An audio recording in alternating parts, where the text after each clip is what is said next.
के दरबार में एक दिन। हाँ, तो ब्राह्मण महाशय कहिए, आप क्या कहना चाहते हैं?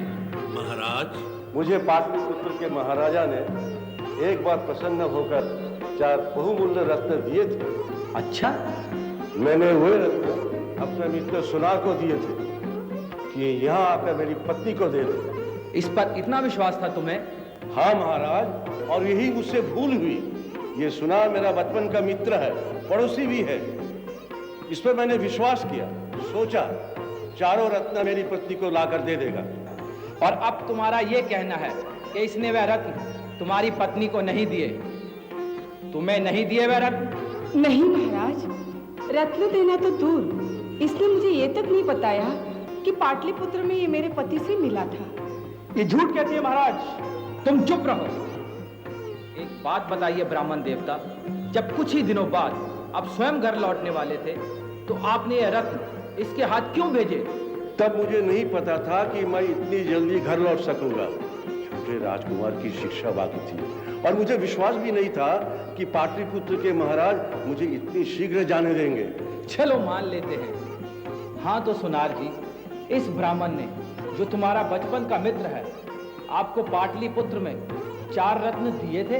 हाँ महाराज, दिए थे, और मैंने वो 4 रत्न अपने दिए वचन के अनुसार यहाँ आकर इनकी पत्नी को दे दिए थे। पर ये तो कह रही है, ये झूठ बोल रही है महाराज। देखो स्त्री, हमारे दरबार में झूठ बोलने वालों को हम बहुत कड़ा दंड देते हैं। मैं सच कह रही हूँ महाराज, इस सुनार ने मुझे 4 तो क्या, एक भी रत्न नहीं दिया। समझ में नहीं आता तुम दोनों में कौन झूठा है और कौन सच? ये ब्राह्मण पति पत्नी झूठ बोल रहे हैं महाराज। 4 रत्न पा लेने के बाद अब ये दोनों मुझे फंसा रहे हैं। हो सकता है इस स्त्री ने अपने पति की अनुपस्थिति में ये रत्न किसी और को दे दिए और अब पति के लौटने पर झूठे बहाने बना रही है। ये मुझ पर झूठे लांछन लगा रहा है महाराज। हमें प्रमाण चाहिए सुनार। इतने बहुमूल्य रत्न ब्राह्मण की पत्नी के सामने सौंपते समय तुम्हारे पास कोई साक्षी, कोई प्रमाण है? कोई ऐसा व्यक्ति जिसके सामने आपने रत्न दिए हो, या कोई ऐसी परिस्थिति जिससे आपकी बात सिद्ध हो सके? हाँ श्रीमान, मेरे पास प्रमाण है। क्या प्रमाण है?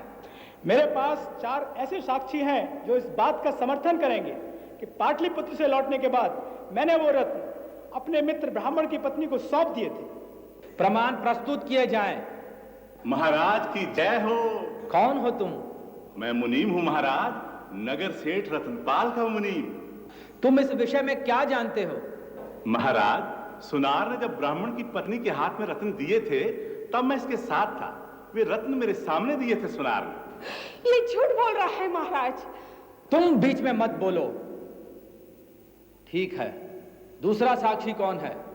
दूसरे साक्षी गांव के मुखिया है महाराज। मैं गांव का मुखिया हूं महाराज। हाँ बोलो, तुम इस विषय में क्या जानते हो? एक दिन ब्राह्मण की पत्नी मुझसे मिलने मेरे घर आई। उसने मुझे 4 रत्न बताकर कहा कि मैं इन रत्नों को बेचना चाहती हूं। नगर में कौन सा ऐसा व्यापारी है जो इन रत्नों को खरीद कर मुझे धन दे सकता है? तुम्हारी मुखिया जी से बात हुई थी? मैं इन्हें जानती भी नहीं महाराज, आज ही पहली बार इनके दर्शन कर रही हूँ। तीसरा साक्षी? मैं हूँ महाराज। ये एक गरीब दासी है महाराज, घर घर सेवा करके अपना पेट पालती है। सच सच बोलना। हाँ बता, क्या हुआ? मैं झूठ नहीं बोलूंगी महाराज, आपसे सच्ची कह रही हूँ। इसने हमें एक दिन बड़ा सा चमकीला रतन दिखाया और पूछने लगी कि बता ये रतन कैसा है और कितने का है। मैंने कहा मैं क्या जानूं, मैं एक गरीब दासी, पराए घरों में गायों का सानी पानी करके पेट भरने वाली, मैं भला क्या जानूं ये रतन कैसा है और कितने का है। लो बताओ। झूठी कहेगी। नीच उल्टा, महाराज के सामने झूठ बोलती लाज नहीं आती तुझे? अरे झूठी तो तू है जो 4 रतन पाए के डकार गई सुनार जी से। हाँ चुप रहो तुम दोनों। हाँ, कोई और साक्षी है? एक और साक्षी है महाराज, मंदिर के पुजारी जी। प्रणाम महाराज। हाँ कहिए, क्या कहना चाहते हैं? हम नगर के बीच बने मंदिर के पुजारी हैं और ये स्त्री वर्षों से नियमित हमारे मंदिर में पूजा करने आती है। ये सच है महाराज, मैं रोज पूजा करने जाती हूँ। एक दिन ये स्त्री बड़े प्रसन्न मन से मंदिर में आई और प्रभु को बड़ी पूजा चढ़ाई। ये बोली कि आज पाटलिपुत्र से मेरे पति के कुशलता का समाचार आया है। तो पति के भेजे 4 रत्न चढ़ाए और प्रभु को प्रणाम किया। तूने मंदिर में जाकर बड़ी पूजा की थी? यदि ये सुनार पाटलिपुत्र से लौटकर मेरे पति के कुशल क्षेम के समाचार देता तो मैं मंदिर में जाकर धूमधाम से अवश्य पूजा करती महाराज, और ये रत्न मुझे देता तो मैं इसे अवश्य प्रभु के चरणों में चढ़ाती। ये झूठ बोल रहे हैं। सब झूठ बोल रहे हैं। ये नगर सेठ के ये मुनीम, गांव के मुखिया और ये मंदिर के पुजारी और ये गरीब स्त्री सब झूठ बोल रहे हैं। हाँ महाराज, ये सब झूठ बोल रहे हैं। सुनार ने लालच में आकर मेरे 4 रत्न गायब कर दिए, मेरे साथ विश्वासघात किया है, और अब ये 4 झूठे गवाह खड़े करके आपको, आपके दरबार को भ्रम में डाल रहा है, धोखा दे रहा है। बानी राम, आप सही न्याय करके मेरे रत्न वापस दिलाइए। वे कीमती रत्न मेरे पूरे जीवन की कमाई है, वो नहीं रहे तो मैं कहीं का नहीं रहूंगा। मैं आपकी शरण में हूँ, न्याय कीजिए राजा, न्याय। विचित्र समस्या है। सचमुच बड़ी कठिन गुत्थी है।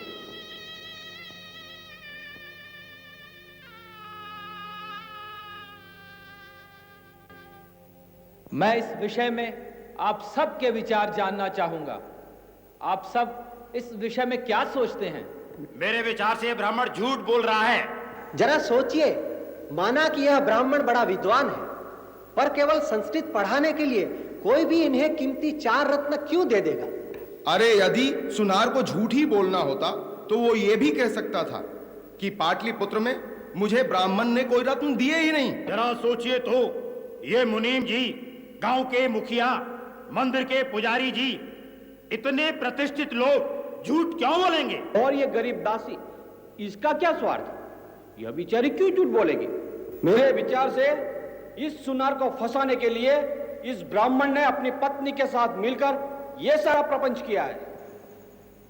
आप क्या सोचते हैं मंत्री जी? महाराज, दरबार में बैठे हुए सब ज्ञानी समझदार ठीक कह रहे हैं। इसमें संदेह नहीं है कि ये ब्राह्मण महोदय झूठ बोल रहे हैं और सोनार पर इसने झूठा आरोप लगाया है। इस विवाद में हमारा निर्णय यह है कि सुनार का यह कहना सच लगता है कि उसने पाटलिपुत्र से लौटकर अपने दिए गए वचन के अनुसार ब्राह्मण की पत्नी को उसके 4 रत्न लौटा दिए थे। हमारा मत है कि ब्राह्मण ने जो आरोप सुनार पर लगाया वह असत्य है। परम न्यायी राजा भोज की ये असत्य है महाराज, ये चारों झूठ बोल रहे हैं। पापी दुष्ट, मुझे खेद है महाराज कि आप भी इनके जाल में आ गए। ये अन्याय है, घोर अन्याय। घनघोर अन्याय है। मैं राजा भोजराज के दरबार में सत्य की आशा लेकर आया था, पर यहाँ दूध सुनार का फैलाया जाल काम कर गया। मेरी भी मती मारी गई जो मैं यहाँ आया। इससे तो अच्छा होता गांव के बाहर बने उस मिट्टी के टीले पर बैठे गवार से न्याय मांगने जाता तो मुझे न्याय मिलता। हाँ हाँ, इस अन्यायी राजा से तो वो टीले पर बैठा ग्वाला ही अच्छा। अरे चाचा, राजा भोज जैसे परम प्रतापी और न्यायी राजा, इनके दरबार में इतने बड़े बड़े विद्वान बैठे हों, इनकी तुलना में वो टीले पर बैठा गवार लड़का क्या न्याय देगा? अरे न्याय तो यही है जो अभी हुआ। न्याय नहीं, ये अन्याय है। इसे कुछ कहे, मेरी आत्मा जानती है ये अन्याय है। यदि शिकार हो तो चल उस टीले के पास, उस गवाले से बैठ कर आए। वहाँ राजा भोज का दरबार नहीं है, वहाँ दूध का दूध, पानी का पानी। मुझे स्वीकार है, 4 गवाह है मेरे पास। तू किसी भी न्यायालय में मुझसे जीत कैसे सकता है? चल।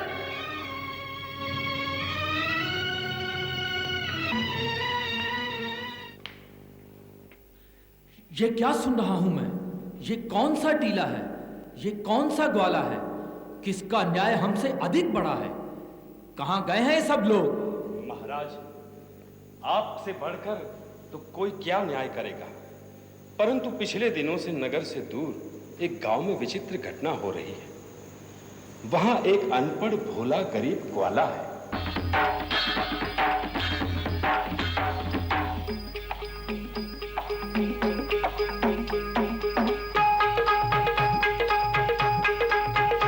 न तो उसे न्याय की समझ है, न भाषा आती है।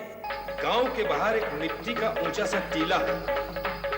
वह ग्वाला उस टीले पर चढ़कर एकदम बदल जाता है, भाषा बदल जाती है। तब वह न्याय करता है, खरी खरी और सच बात बोलने लगता है।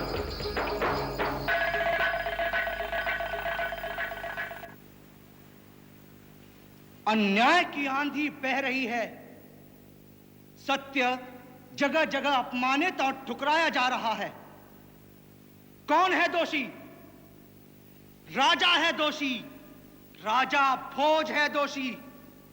उसने अयोग्य कर्मचारियों को अपने राज्य में नौकरियां दी। स्वार्थी, भ्रष्ट, अन्यायी सेवक हैं राजा के। उसने ठीक से नियम नहीं बनाए। उसने ठीक से नियमों का पालन हो रहा है कि नहीं, यह नहीं देखा। कहां है राजा? लेकर आओ उसे मेरे सामने, मैं उसे सजा दूंगा। कहां है राजा भोज? लेकर आओ। वो दोषी है, सबसे बड़ा दोषी। वो ग्वाला जो जी में आए उस टीले पर बैठकर बड़बड़ाता है। लोग उसकी बात पर विश्वास करते हैं।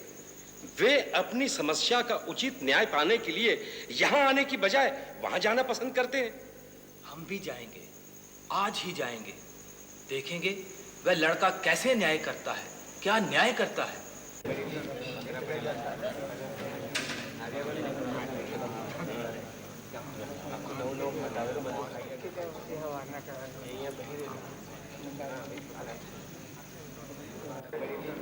उसी समस्या पर विचार कर रहा है ग्वाला जो उस दिन आपके सामने थी।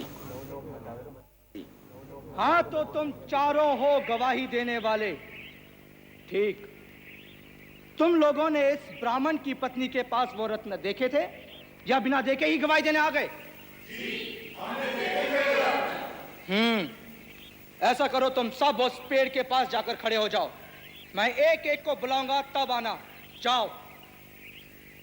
मुनीम जी जरा रुको, यहां आओ। ब्राह्मण की पत्नी को वो चारों रत्न सुनार ने दे दिए थे? हाँ, मेरी आंखों के सामने। जरा बताएंगे वे रत्न कितने बड़े थे, कैसे थे? इतने बड़े, 6 कोने थे उसके। रंग कैसा था उन रत्नों का? नीला। बड़े रत्न, 6 कोने के, नीले रंग के। हाँ।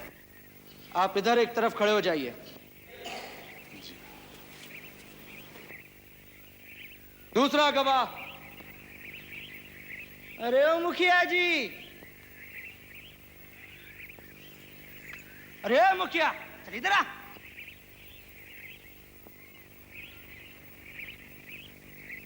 सुनार ने इस ब्राह्मणी को जो रत्न दिए थे वो कैसे थे? उसका रंग, उसका आकार कितने बड़े थे? इतने बड़े, ये समझो कि चने के बराबर, पीले रंग का अठकोण।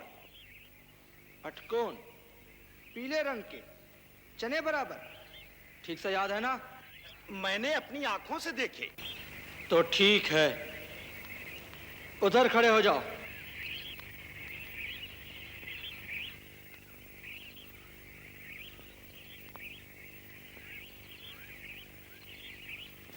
आजा आजा, तू आजा।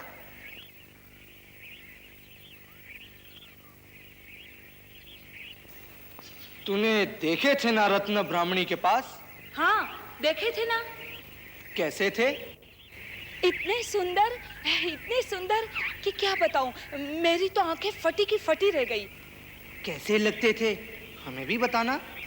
ये बड़े बड़े लाल रंग के, जैसे बड़े बड़े बेर होते हैं ना, लाल, एकदम गोल मटोल। चल वहां खड़ी हो जा। ओ पुजारी जी, आइए दर्शन दीजिए सबको। हाँ, जरा बताइए सबको कि वे रत्न जो आपने ब्राह्मण की पत्नी के पास देखे थे कैसे थे? पन्ना था हरे रंग का, असली पन्ना, सिक्के के बराबर।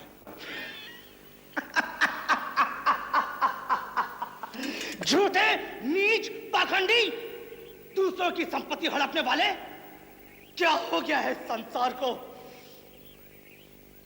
सुना, तू बचपन से इस ब्राह्मण का मित्र रहा, पर 4 रत्न देख तेरी मति फिर गई। स्वयं झूठा, तेरे साक्षी झूठे। कोई कहे रत्न नीले थे तो कोई पीला बताता है, तो कोई लाल, हरा, अटकोट, ये बड़े बड़े चने बराबर। कितना धन दिया था तुम्हें सुनार ने झूठ बोलने का? अपराधी वो है जो झूठ बोलता है, और वे भी उतने ही बड़े अपराधी हैं जो झूठ में साथ देते हैं। ए सुनार, चल वापस कर वे रत्न इस ब्राह्मण को, वापस कर।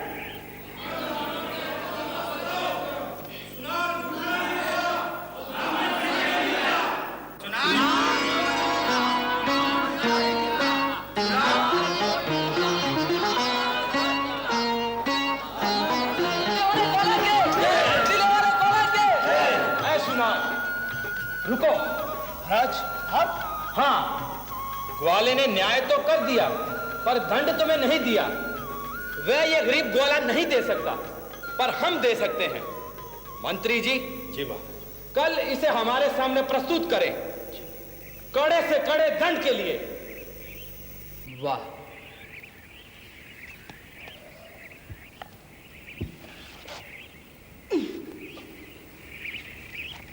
महाराज, तुम्हारे न्याय ने हमारी आंखें खोल दी। ये गुण तुम में कहां से आया? कौन गुरु है तुम्हारा? किससे सीखा तुमने न्याय करना? गुरु? नहीं महाराज, मेरा कोई गुरु नहीं है, और मैं तो अनपढ़ हूं, इसी गांव के रहने वाला, वो गाय ढोर चराने वाला ग्वाला। पर हमें विश्वास नहीं होता कि तुम। किसी को नहीं होता महाराज, मुझे भी नहीं होता, पर जाने कैसे जब इस मिट्टी के टीले पर जाकर बैठा हूं ना, मेरी दृष्टि बदल जाती है। दूध का दूध और पानी का पानी दिखाई देने लगता है। लगता है जैसे मैं नहीं, कोई और बोल रहा है।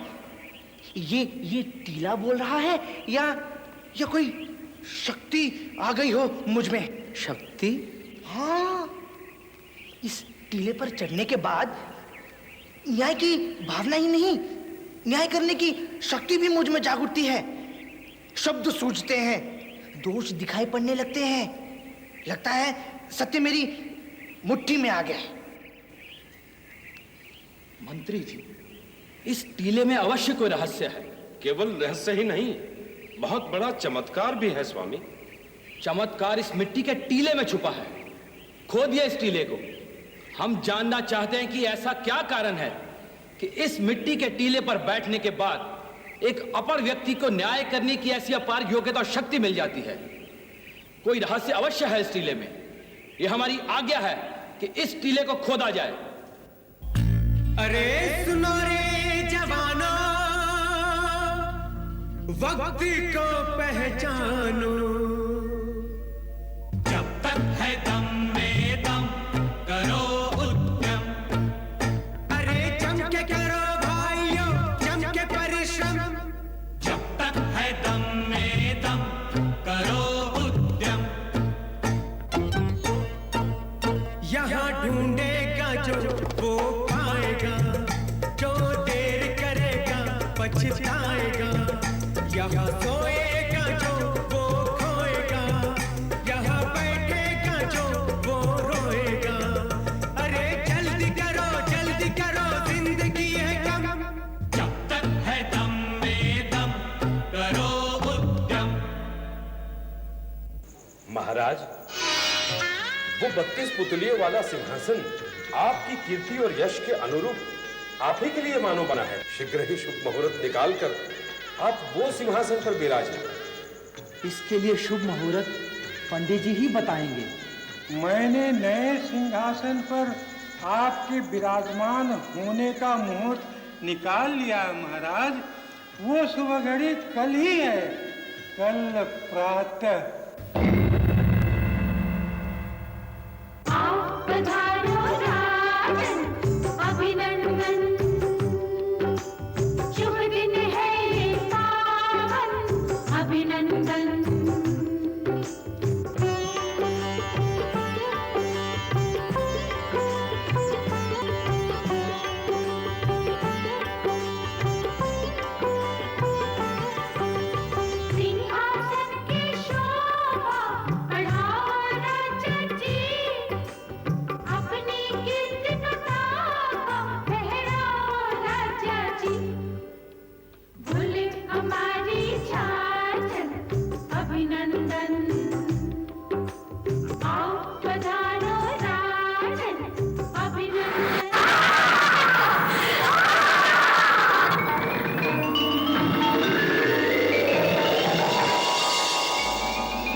जानता है तू ये किसका सिंहासन है?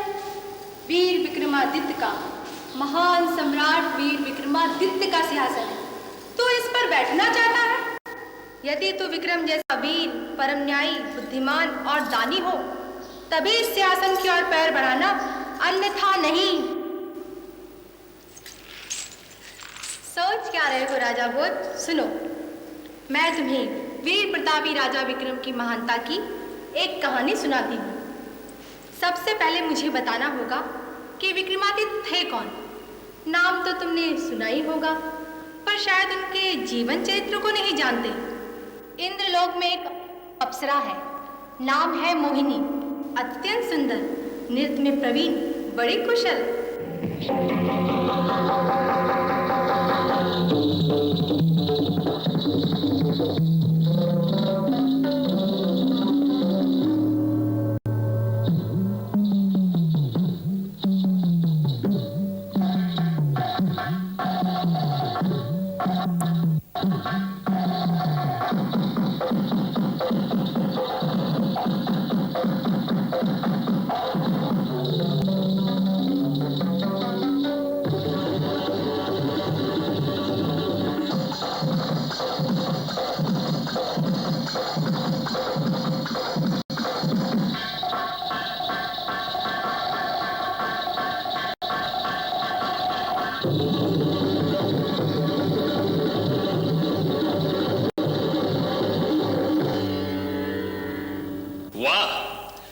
सुंदर, तुम्हारा नृत्य देखना मेरे लिए सदैव एक नया दिव्य अनुभव होता है।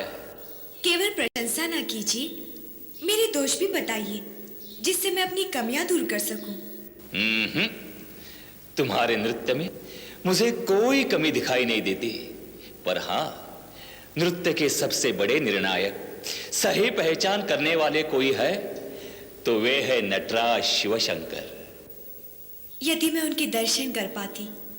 जाओ कैलाश, दर्शन करो शिवशंकर के, अपने नृत्य का प्रदर्शन करो उनके सामने। यदि वे प्रसन्न हो जाए तो समझना तुम सचमुच सर्वश्रेष्ठ नर्तकी हो। जैसी आपकी आज्ञा देव।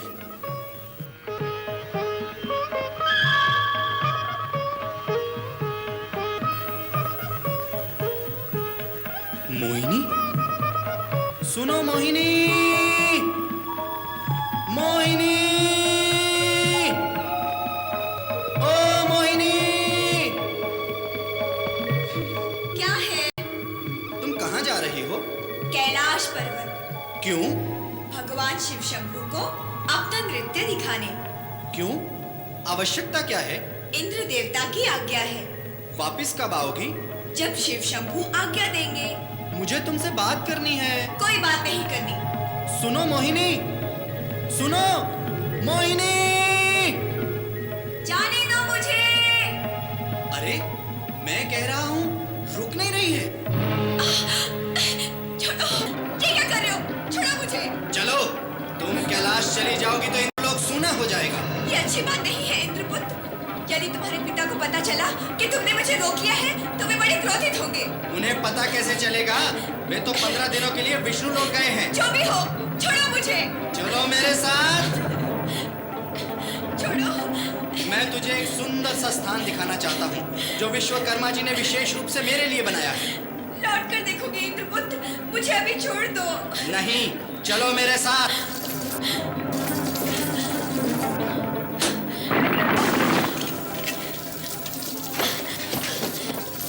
अरे, इतना सुंदर है? हाँ, मैंने गुप्त रूप से बनाया है, केवल तुम्हारे लिए। मेरे लिए? हाँ, अब तुम कहीं नहीं जाओगे, यही रहोगे मेरे पास। क्या? तुम मूर्ख हुए हो? मुझे समझते क्या हो? अपनी दासी देवराज इंद्र के दरबार की एक सम्माननीय अप्सरा से ऐसा व्यवहार करते हुए तुम्हें लज्जा नहीं आती?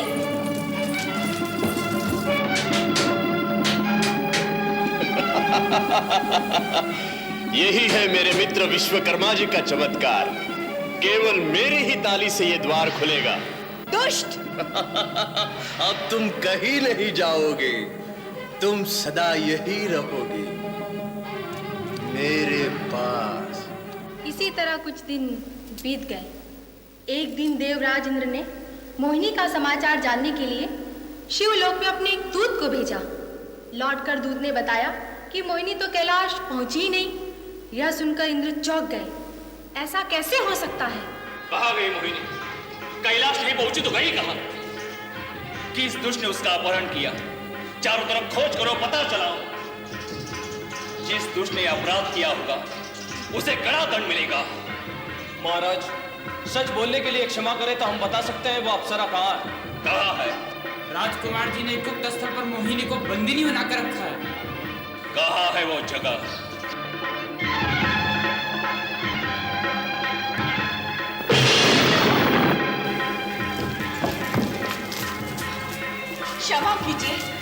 क्षमा कीजिए देव, मेरा कोई दोष नहीं। मैं जानता हूं किसका दोष है।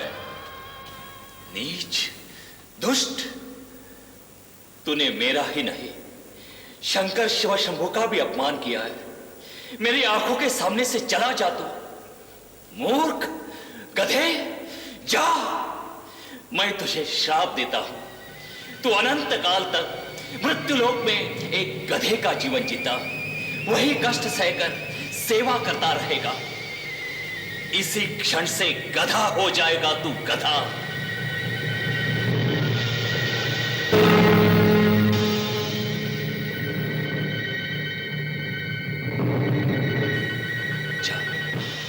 चला जा यहां से, चला जा।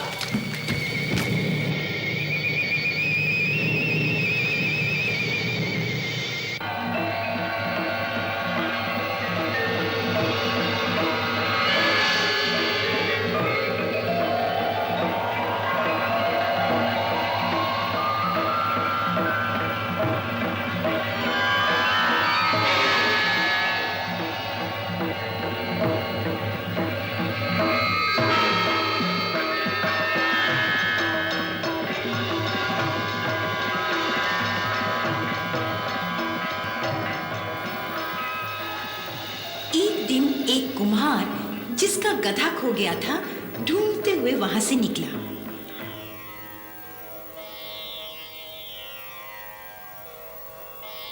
और इंद्रपुत्र गंधर्वसेन को अपना गधा समझ लिया।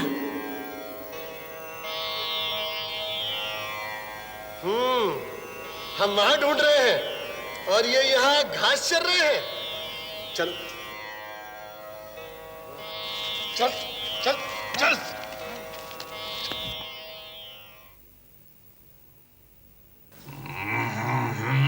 लादे ही जा रहा है। मुफ्त की मिट्टी मिल गई है तो अब बस कर भाई, बस भाई बस।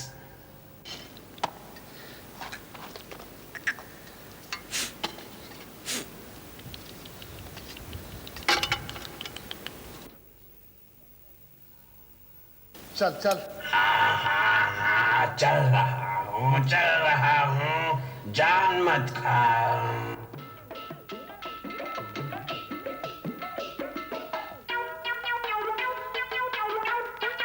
दिन रात इसी में लगा रहता है।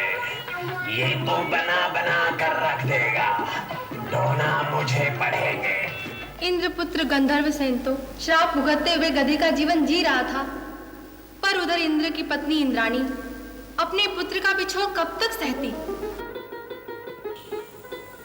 क्या बात है, आज बहुत चुप चुप सी क्या सोच रही हो? सोच रही हूँ, एक पिता के रूप में इतने निष्ठुर हो सकते हैं आप? कितना बड़ा दंड दिया है तुमने मेरे बेटे को। उसे बड़ा गर्व था, बड़ा अहम था अपने रूप और अवस्था का। गधे का जीवन जीकर उसका सारा थोथा अहम नाश हो जाएगा। बहुत हो गया, आप इसे श्राप से मुक्त नहीं कर सकते? ठीक है, जब वह उसी गधे के स्वरूप में किसी सुंदर राजकुमारी का वरण करेगा तो श्राप से मुक्त हो जाएगा। गधे के रूप में रहते हुए सुंदर राजकुमारी का वरण? एक सुंदर राजकुमारी का वरण, ये मैं कैसे कर सकता हूँ?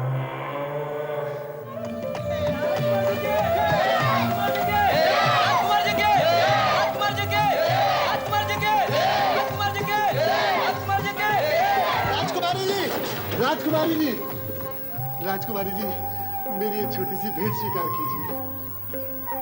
अति सुंदर।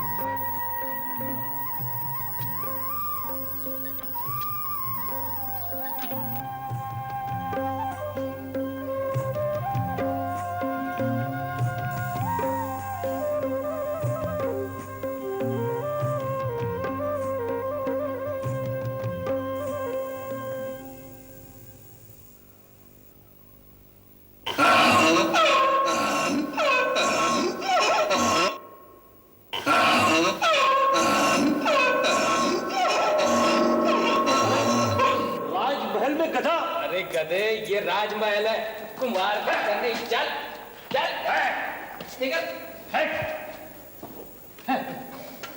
गधा कहीं का। कौन विश्वकर्मा जी? हाँ, कैसे आए? तुमसे मिलने इंद्रपुत्र। देख रहे हो मेरी दशा। इससे मुक्ति का उपाय भी देवराज इंद्र ने बताया है। जानता हूं। तुम किसी सुंदर राजकुमारी से विवाह का प्रयत्न क्यों नहीं करते? वही प्रयत्न करने गया था, मार खाकर आ रहा हूं। देखो गंधर्व सेन, मैं तुम्हें एक भविष्य की बात बताता हूं। इस राज्य पर शत्रु का भीषण आक्रमण होने वाला है, सब कुछ नष्ट हो जाएगा। तुम वीर हो, बुद्धिमान हो, तुम चाहो तो इस राज्य की रक्षा कर बदले में राजकुमारी का हाथ मांग सकते हो। नहीं, मैं पहले राजा से राजकुमारी का हाथ मांगूंगा। यदि उसने स्वीकार किया तो ठीक, नहीं मुझे क्या। जैसा उचित समझो, मैं तुम्हारे साथ हूं।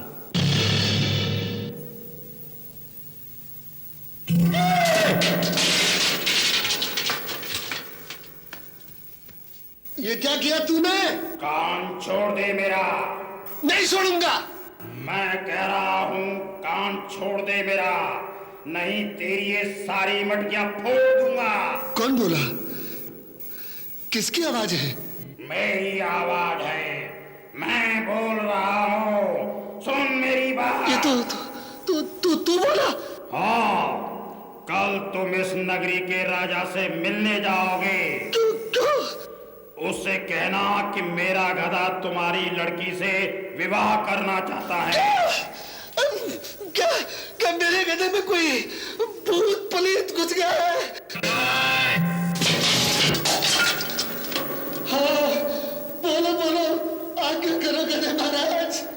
कल तुम राजा से मिलकर यह बात कहोगे। वो मुझे फांसी चढ़ा देगा।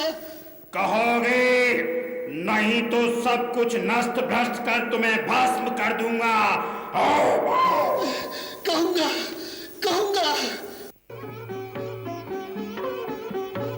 बहुत सुंदर, तुम बहुत अच्छे कलाकार हो। राजकुमारी के पास तुम्हारी बनाई हुई मूर्ति भी देखी, बहुत सुंदर। महाराज, बोलो। यदि बुरा मानकर मेरे प्राण ना ले तो एक बात कहूं। कहो, क्या बात है? आप मेरे गधे से अपनी राजकुमारी का विवाह करा दीजिए। तुम कौन सा नशा करते हो कुमार, जो ये बात तुम्हारे मुंह से निकली? मैं सच कह रहा हूँ महाराज, मेरा गधा आदमी की तरह बोलता है। वो आपकी कन्या से विवाह करना चाहता है। और आदमी की तरह बोलता है? राजकन्या से विवाह करना चाहता है? ठीक है, तुम जाओ, अपने गधे से कहना हम उसके भेजे प्रस्ताव पर विचार कर शीघ्र उत्तर देंगे। जाओ। आश्चर्य महाराज, आपने उसकी धृष्टता का दंड नहीं दिया? पूरी तरह जांच पड़ताल किए बिना दंड देना उचित नहीं होता। हम देखेंगे इस बात का रहस्य क्या है। गए थे राजा से मिलने? हाँ, गया था। उनसे कहा कि मैं राजकन्या से विवाह करूंगा। बोला। क्या उत्तर दिया उन्होंने? राजा है, लड़की के ब्याह का मामला है, कोई बाप इतनी जल्दी कैसे उत्तर दे सकता है, और वो भी एक गधे को? मैं अधिक दिनों प्रतीक्षा नहीं कर सकता, बता देना उन्हें। तुमने सुन लिया गर्दराज? आइए, पधारिए, नमस्कार। नमस्कार। नमस्कार। हम अपनी कन्या से विवाह के उत्सुक गधे का परिचय जानने आए। एक गधे का क्या परिचय? गधा गधा होता है। यही उसका परिचय है। आप कोई मायावी राक्षस हैं, जादूगर, भ्रष्ट योगी, तांत्रिक या शराब भ्रष्ट देवता हैं? कौन हैं आप? पहले अपनी कन्या से मेरा विवाह करो, असली परिचय तभी दूंगा। एक शर्त है, तुम्हें अपने श्रम से या चमत्कार से मेरे नगर के चारों ओर सुरक्षा की एक मजबूत दीवार बनानी होगी। मिट्टी की नहीं, तांबे की। मजबूत दरवाजा होगा, चांदी का। किले के ऊपर सोने के कंगूरे होंगे। सब हो जाएगा। आप जाकर विवाह की तैयारी कीजिए।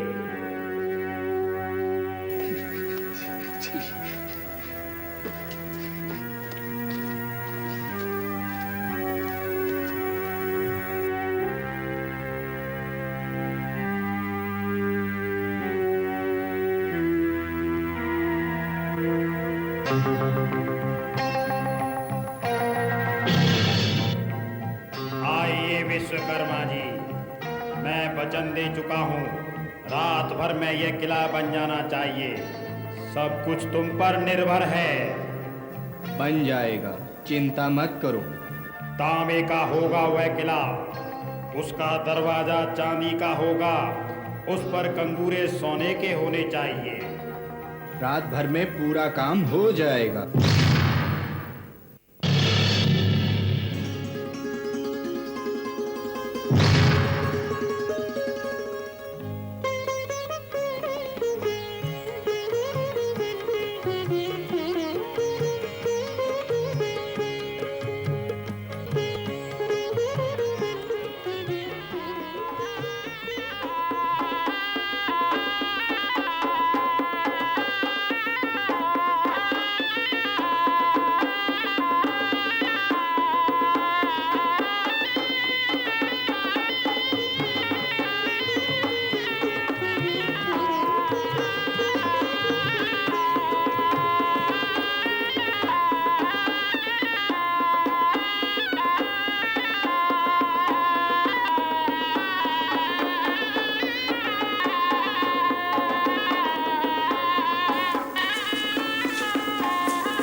नहीं, मैं गधे से कैसे विवाह कर सकती हूँ?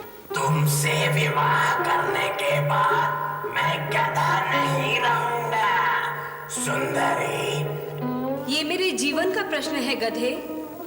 अपना परिचय दो, अन्यथा मैं वरमाला नहीं डालूंगी। बोलो बोलो गर्दभराज। मैं देवराज इंद्र का पुत्र गंधर्वसेन हूँ। मुझसे एक भीषण अपराध हुआ था। पिता ने मुझे श्राप देकर गंधर्वसेन से गर्दभसेन बना दिया। अपराध तुमने किया, श्राप तुम्हें मिला, उसका दंड मैं क्यों भुगतूं? तुमसे विवाह के बाद मुझे श्राप से मुक्ति मिल जाएगी और तुम इंद्रलोक वापस लौट जाओगे। मैं यहाँ एक विधवा का सा जीवन जीऊंगी, है ना? मुझे वचन दो, जब तक मैं जीवित हूँ तुम यही मेरे पास रहोगे, अन्यथा मैं वरमाला नहीं डालूंगी। मैं वचन देता हूँ राजकुमारी जी।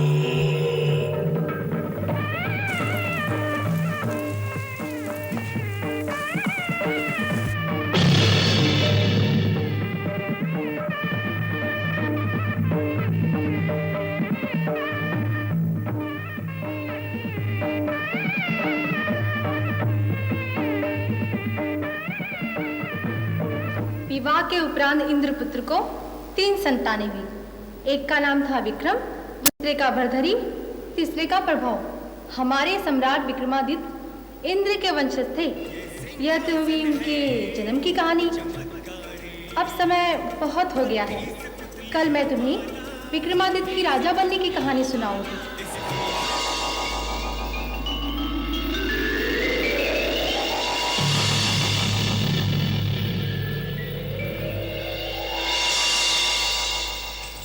राजा भोज, राजा विक्रम की कहानी सुनने आए हैं। पिछली बार मैंने आपको राजा विक्रम के जन्म की कहानी सुनाई थी। बताया था इस सिंहासन पर बैठने वाला विक्रम देवराज इंद्र का वंशज था, इंद्र के पुत्र का पुत्र। मैंने कहा था ये 3 भाई थे, एक विक्रम, दूसरा भरतरी, तीसरा प्रभव। तीसरे राजकुमार प्रभव में एक विचित्र गुण था, वह पशु पक्षियों की बातों का अर्थ समझ लेता था।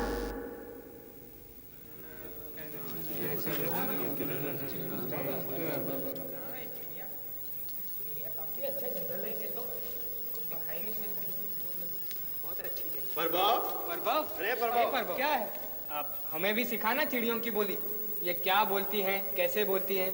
अरे यूं ही बुद्धू बनाता है, इसे आती वाती थोड़ी कुछ चिड़ियों विड़ियों की बोली। अच्छा अच्छा, मुझे नहीं आती। बस देख कितनी सुंदर चिड़िया।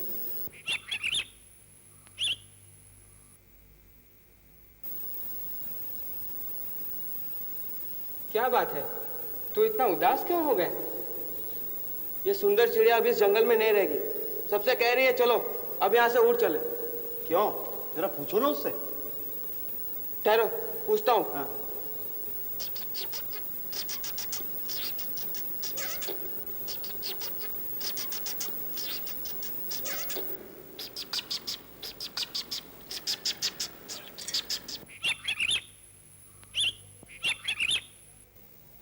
चिड़िया कह रही है कि पानी न मिलने के कारण अब ये पेड़ बड़ी जल्दी सूखने वाला है, इसलिए अब हम यहाँ नहीं रह सकते।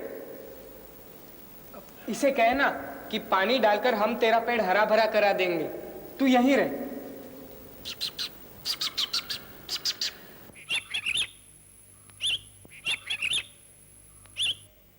चिड़िया कह रही है कि ठीक है, तुम कहती हो तो मैं नहीं जाती। चलो चलो। छोरा तो बड़े काम का है। चिड़ियों को सब बातों का पता होता है, वो दूर दूर तक सब देखती है। चिड़िया सब जानती है। और क्या, जो बात उसे पता नहीं होती होगी वो बात उसे दूसरी चिड़िया बता देती होगी। आओ दौड़े, देखे कौन पहले घर पहुंचता है। हाँ, चल। हाँ। 1 2 3।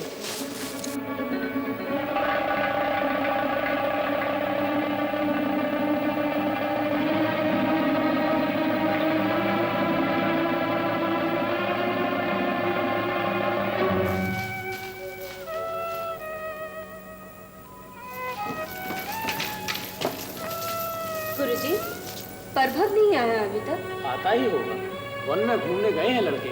आप तो जानती हैं राजमाता, इस उम्र में पशु पक्षी पुष्प वृक्ष आदि के प्रति आकर्षण अधिक होता है। लो वो आ गए। आप व्यर्थ चिंता कर रही हैं। प्रभव कहाँ है? प्रभव प्रभव प्रभव प्रभव कहाँ गया? अरे अभी तो हमारे साथ था। जाने कहाँ गया? छोड़ाए उसे जंगल में। अंधेरा बढ़ रहा है, कहीं भटक गया तो कष्ट में पड़ जाएगा। विक्रम कहाँ है?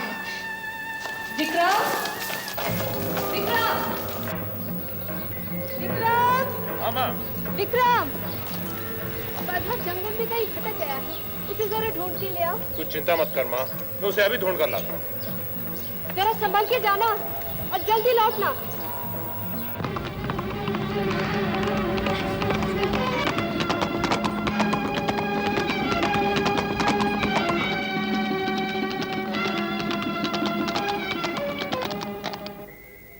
प्रभव, ओ प्रभव, किसे ढूंढ रहे हो बेटा? मेरे छोटे भाई को। प्रभव नाम है उसका। इसी जंगल में गया था, पता नहीं कहाँ खो गया। आज तीर कमान लिए हुए एक व्यक्ति इधर से निकला था, उसके साथ एक लड़का भी था, घायल बेसुध। मैंने उससे पूछा तो बोला लड़का रोगी है, मैं इसे वैद्य के यहाँ ले जा रहा हूँ। किधर गए वे लोग? उज्जैनी के दिशा की ओर जाते देखा था मैंने उन्हें। थोड़ा सुस्ता लेते, मैं तुम्हारे लिए पानी लाता हूँ, ठहरो। ठीक है बाबा।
अरे ये कौन सो रहा है यहाँ? अरे माँ, कहाँ जा रही हो? यहाँ तो आग है। क्या करूं? मुझे तो कुछ सोचता ही नहीं। माँ, आप यहाँ बैठ जाइए, यहाँ बैठ जाइए, यहाँ। बड़ा माँ माँ कह रहा है। तू मेरा बेटा है क्या? बेटा ही समझिए। आपका स्वरूप देख माँ कहने की इच्छा होती है। सुबह से भूखी मर रही हूँ, खाने को तो कुछ नहीं मिला और बोल रहा है माँ माँ। आपको भूख लग रही है? बैठिए ना। ये लीजिए। बूढ़े बाबा मेरे लिए छोड़ गए थे, लेकिन मुझे नींद सी आ गई।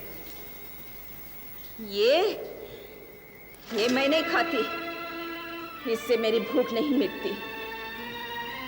मुझे चाहिए रक्त, मांस।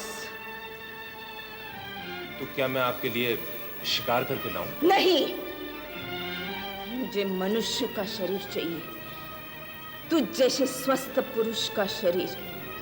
तेरा। वो जब तक मुझे नहीं मिलेगा, मेरी भूख नहीं मिटेगी।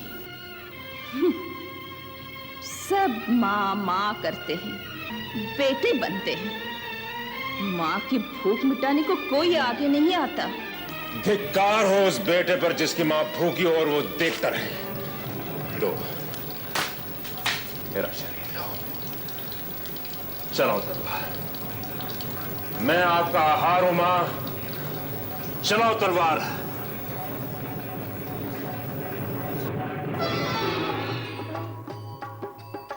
उठो विक्रम, तेरा यश चारों ओर फैले, तुझे सर्वत्र विजय प्राप्त हो। मैं तेरी परीक्षा ले रही थी। जो दूसरों के लिए सब कुछ दे सकता है, उसे वो सब कुछ प्राप्त होता है जो वो चाहता है। मैं देवी माँ हूँ। ये ले, ये मेरी शक्ति है, तुझे हर संघर्ष में विजय देगी।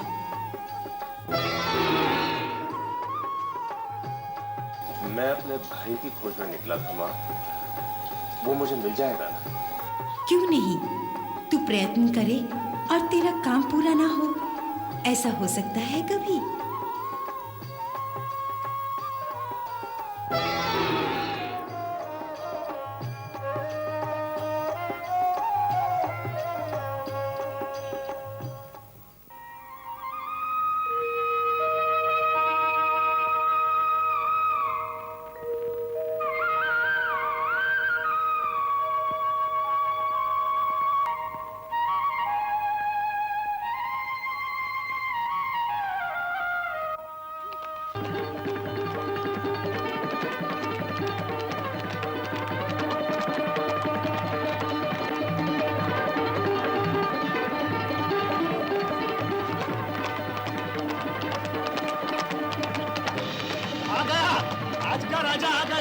मैं तो डर गया था, कोई यात्री न मिला तो राजा किसे बनाएंगे। चलो, आज की समस्या तो टल गई, कल की कल देखी जाएगी। अरे भाई, उज्जैनी के लोग बड़े भाग्यशाली हैं। राक्षस का पेट भरने के लिए एक न एक राजा तो मिल ही जाता है।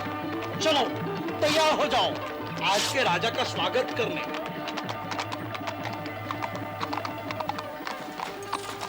सिपाहियों, पकड़ लो इन्हें। ये क्या उद्दंडता? उज्जैनी नगर में आने वाले यात्री का स्वागत करने की यही परंपरा है? आपका तो हम पूरे आदर से स्वागत करेंगे महाराजा जी। आप हमारे राजा हैं, सिंहासन आपकी प्रतीक्षा कर रहा है। सिंहासन? राजा? मैं समझा नहीं। वो तो सिंहासन पर बैठने के बाद ही समझ में आएगा। ले चलो इन्हें।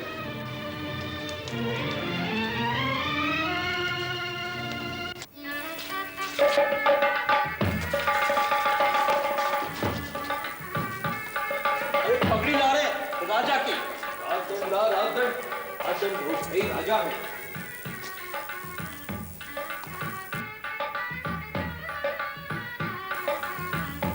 मैं राजा उस नगरी का, राजदंड मेरे हाथ में। सैनिकों, पकड़ो इन चारों को। मैं आज्ञा देता हूं कि इन्हें सूली पर चढ़ाया जाए, राज आज्ञा का पालन किया जाए।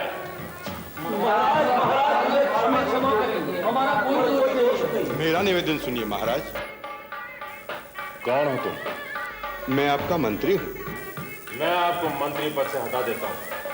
इनकी सारी संपत्ति राजकोष में जमा की जाए और उन्हें धक्के मारकर उज्जैन नगरी से निकाल दिया जाए। नहीं महाराज, ऐसा ना कीजिए महाराज, ऐसा ना करें महाराज।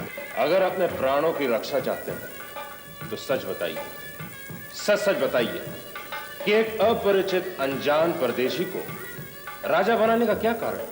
महाराज, अपने प्राणों की रक्षा, इस नगरी की रक्षा। रोज रात एक राक्षस इस महल में आता है, वो राजा को अपना भोजन बनाता है। और यदि राजा न मिले तो उसका क्रोध भड़क उठता है, वह पूरी नगरी में उत्पात मचाता है। घर नष्ट होते हैं, कितनों के प्राण लेता है, कितने घायल होते हैं। इसलिए हमने ये तरकीब सोची, बाहर से आए किसी व्यक्ति को हम राजा बनाते हैं और राक्षस रात को आकर उस राजा को खा जाता है। हाँ महाराज, साल भर से यही हो रहा है। महाराज, इसके सिवा कोई उपाय नहीं, हमें रोज एक राजा चाहिए। उपाय है। आज हम तुम्हारे राजा विक्रम उस राक्षस का स्वागत करेंगे। हमारी आज्ञा है कि नगरी के द्वार से राजमहल तक मिठाई के ढेर सजाए जाए, खीर के कुंड, गुलाब जामुन के बड़े बड़े कढ़ाव, बर्फियों के ढेर, इन सब के लिए राजकोष से धन लिया जाए। मार्ग में राक्षस के लिए फूल सजाए जाए। जाओ, कार्य आरंभ करो। राक्षस के आने के पहले सब हो जाना चाहिए।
विक्रमादित्य, इस नगरी का राजा, आपका स्वागत है राक्षस राज।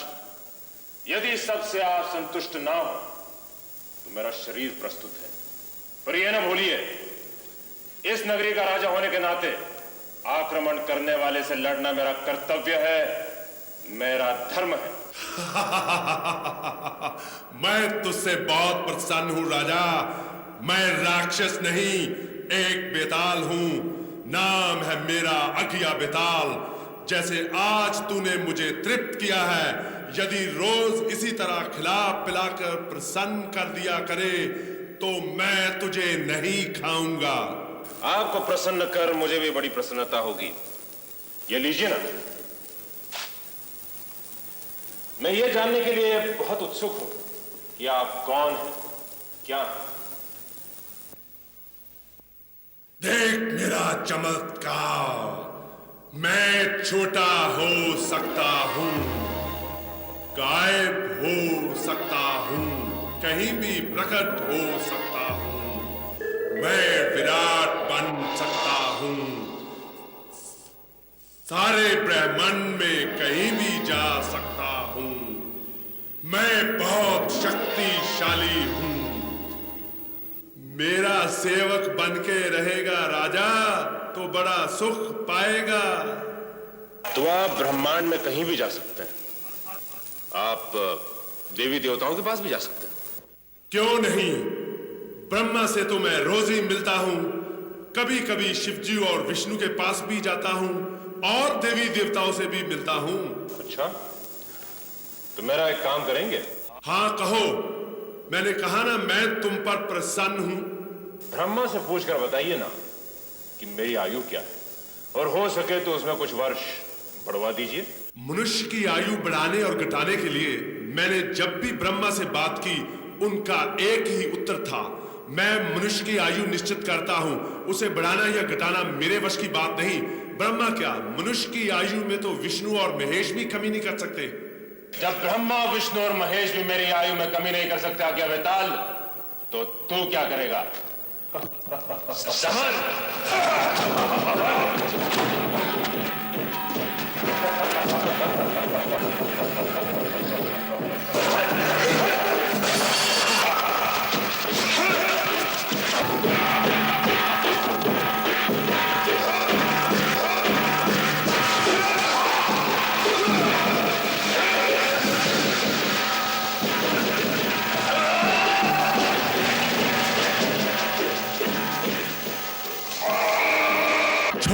छोड़ दे विक्रम, मुझे छोड़ दे विक्रम। मुझे वचन दो कि तुम फिर इस नगरी में कभी नहीं आओगे। मैं वचन देता हूं, तेरा सेवक बनकर रहूंगा।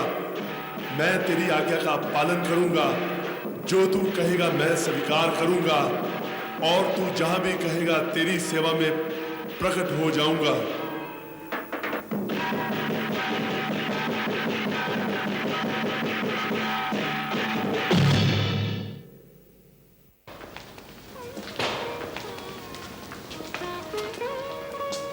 अब इस नगरी के स्वामी आप ही हैं महाराज, हमारे अपराध क्षमा करें। महाराज विक्रमादित्य की जय। मैं घर से अपने छोटे भाई प्रभव की खोज में निकला था। मां मेरा रास्ता देख रही होंगी, आप मुझे जान। अब हमारे राजा आप ही हैं महाराज, हमें छोड़कर। मेरी प्रतीक्षा कीजिए, मैं प्रभव को खोजने के बाद शीघ्र ही लौट आऊंगा। प्रभव को खोजना और उसे उस दुष्ट अपहरण करने वाले से छुड़ा लेना वीर और बुद्धिमान विक्रम के लिए कठिन न था। दूसरे ही दिन वो अपने छोटे भाई को लेकर अपनी मां के पास जा पहुंचा।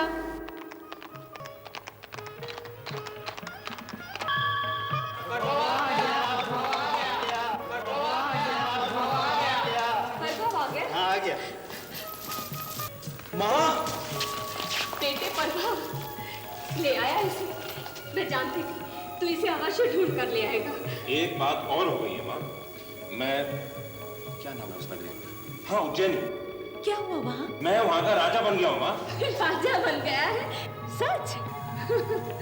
इसी तरह वीर विक्रमादित्य ने अपने बुद्धि, शौर्य और शक्ति के बल पर उज्जैनी का सिंहासन